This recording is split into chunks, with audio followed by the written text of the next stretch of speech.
Shrim Hrim Klim Glaum Gam Ganapataye Varavarada Sarvajanam me Vashamanaya Swaha Om Saishwaraya Vitmahe Satyadevaya Dhimahe Tanna Sarvah Prachodayad Om Saishwaraya Vitmahe Satyadevaya Dhimahe Tanna Sarvah Prachodayad Om Saishwaraya Vitmahe Satyadevaya Dhimahe Tanna Sarvah Prachodayad Om Shanti Shanti Shanti Hai.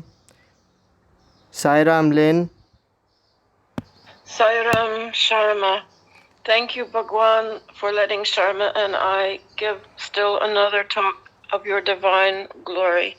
We offer you our most humble pranams at thy divine lotus feet.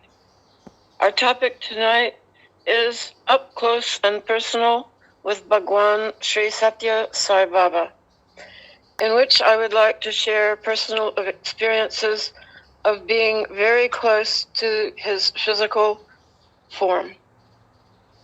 I was able to observe Swami at very close quarters in the interview room, of course, which is where we can get very close to him. He will indicate to us where we are to sit. And in most of our interviews, I was seated at his feet. Other times in darshan line, he would beckon to me if he was in his golf cart, and I was able to, on my knees, go over to his golf cart and have a short conversation with him.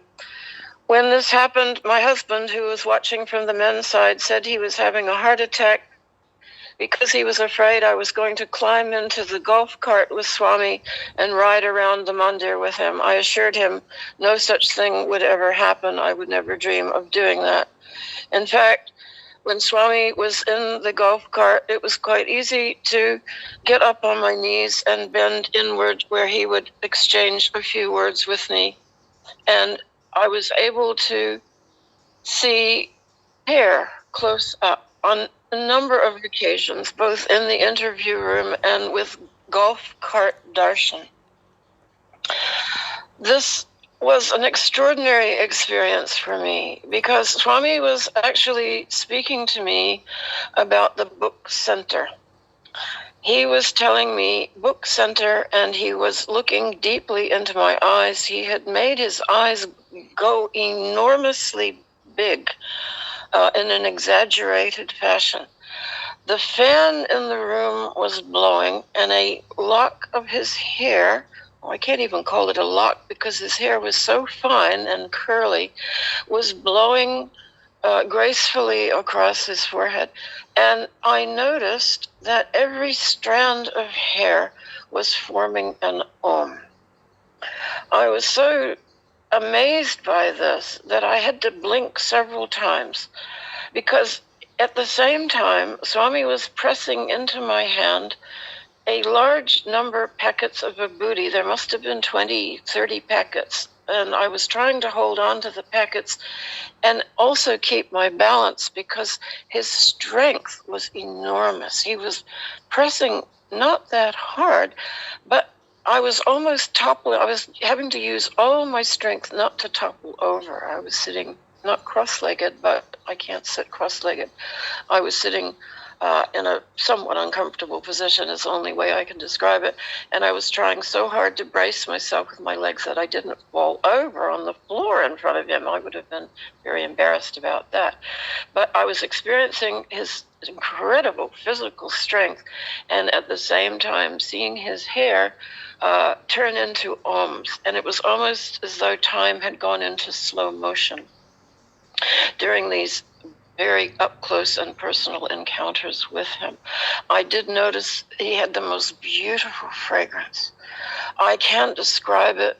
It was fresh. It was like a breath of wind, perhaps a bit of vibhuti, maybe a little bit of fragrance of flowers. It was light. It was delicate. And he always had that beautiful fragrance about him. I remember Swami Karunyananda who lived in the mandir with him for some time. This was before Kowant Hall was built. You would often see Swami Karinyananda walking around the ashram with his walking stick and his attendant. And Swami Karinyananda is recorded as saying that he was able to observe Swami's complexion changing throughout the day. It would go from a light color in the morning to golden at around noontime, and then towards evening, Swami's complexion would be almost a bluish color, like what we would imagine Lord Shiva's complexion to be. I also was able to witness this changing of Swami's complexion from a golden color to a dark bluish color. He was actually quite angry, or pretending to be angry, when he turned this bluish color. I had made the mistake of taking another devotee's business with me into the interview.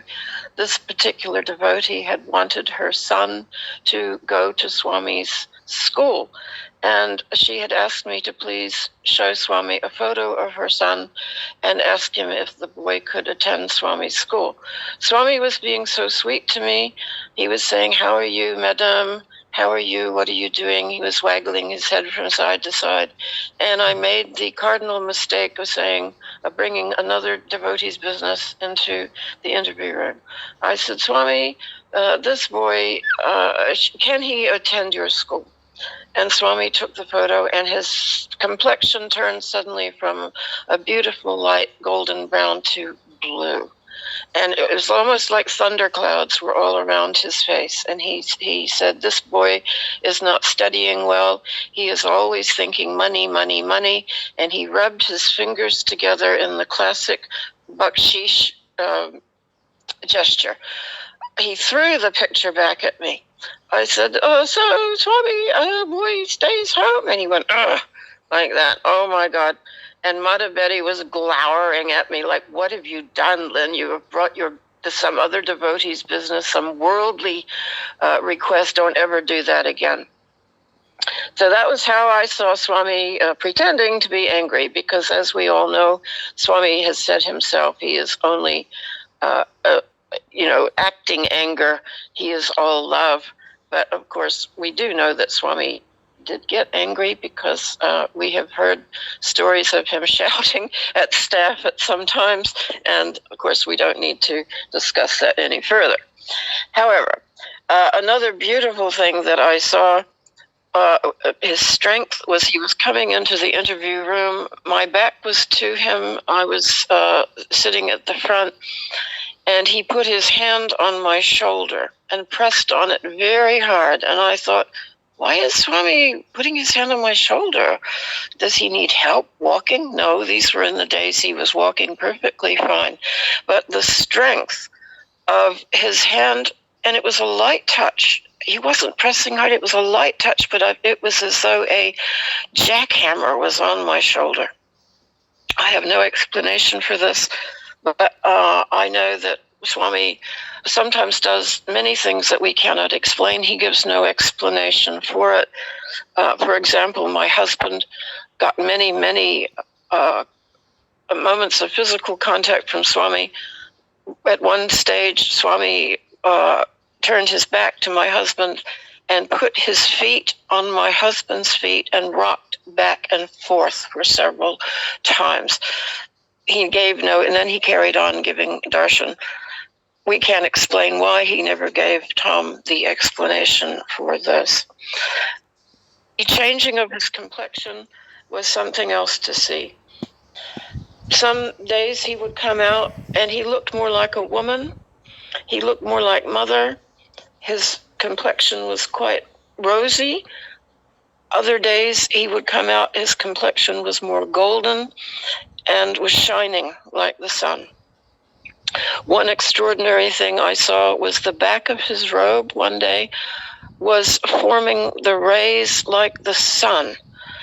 Now, fabric doesn't do that. I know a little bit about fabric. I majored in fashion illustration at university, and I know that fabric does not form the form of the sun.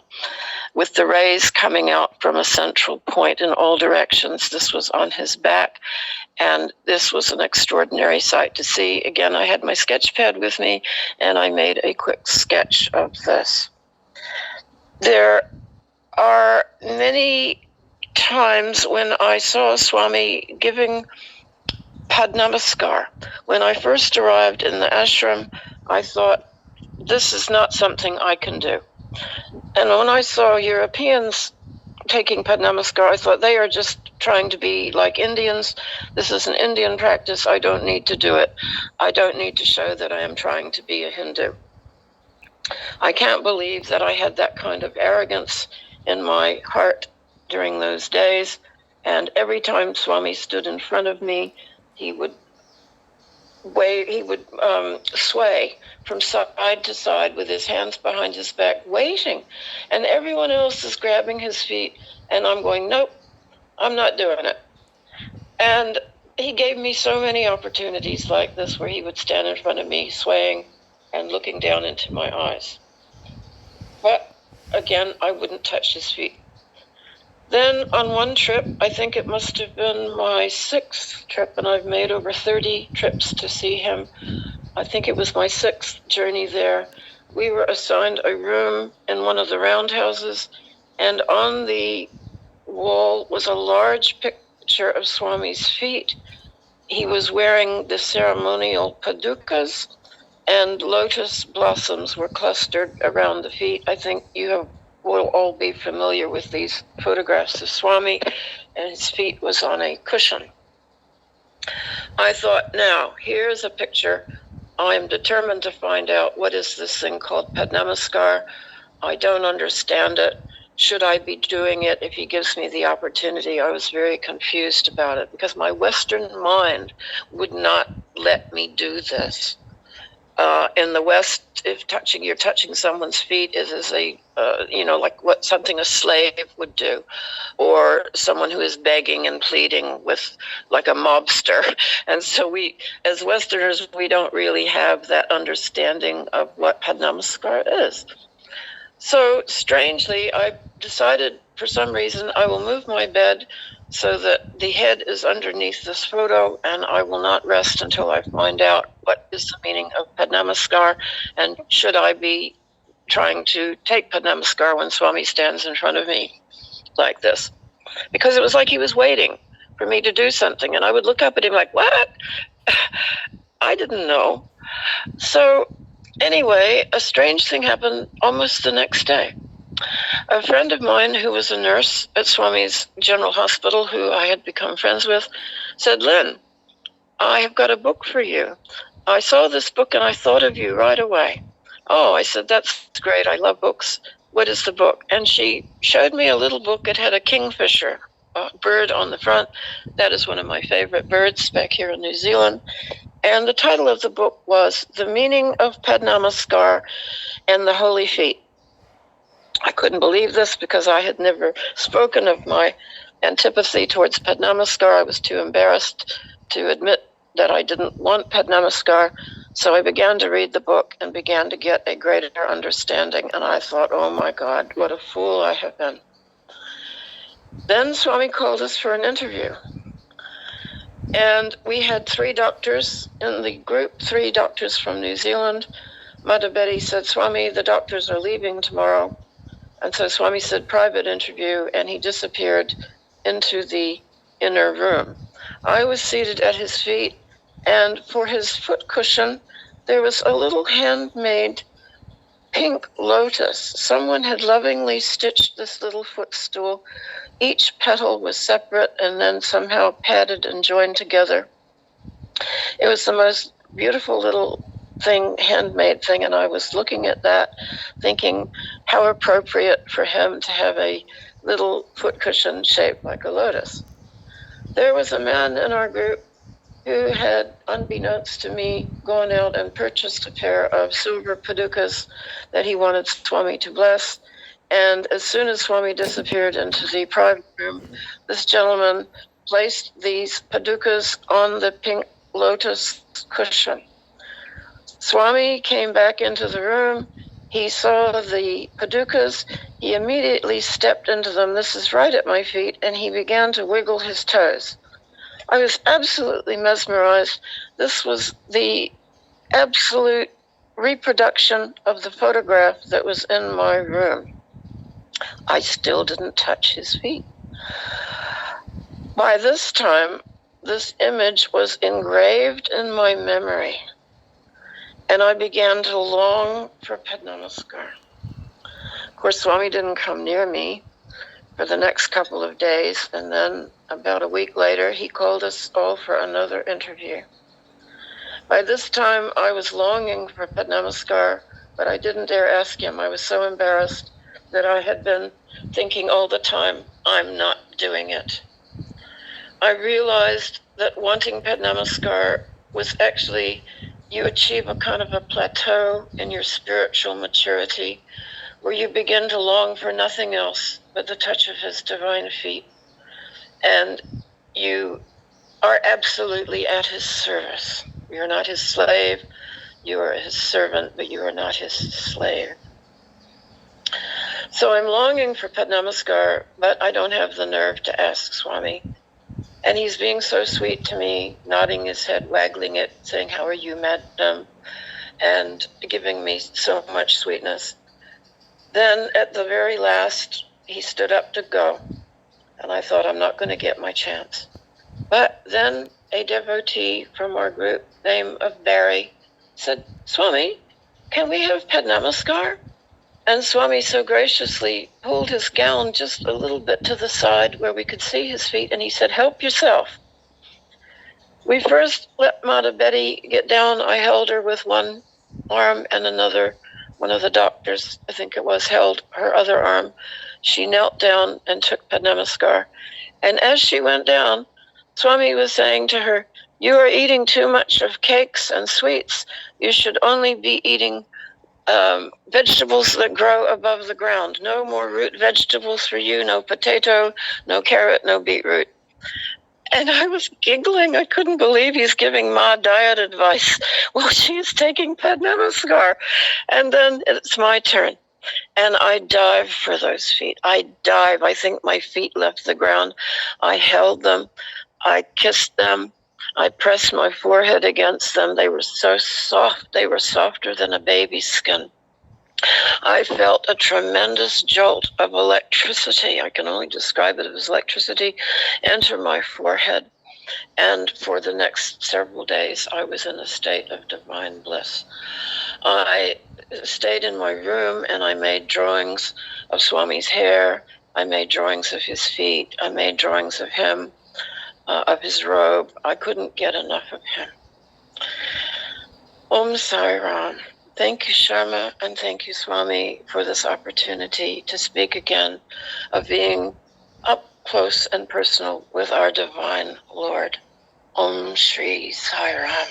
Sairam, Sairam.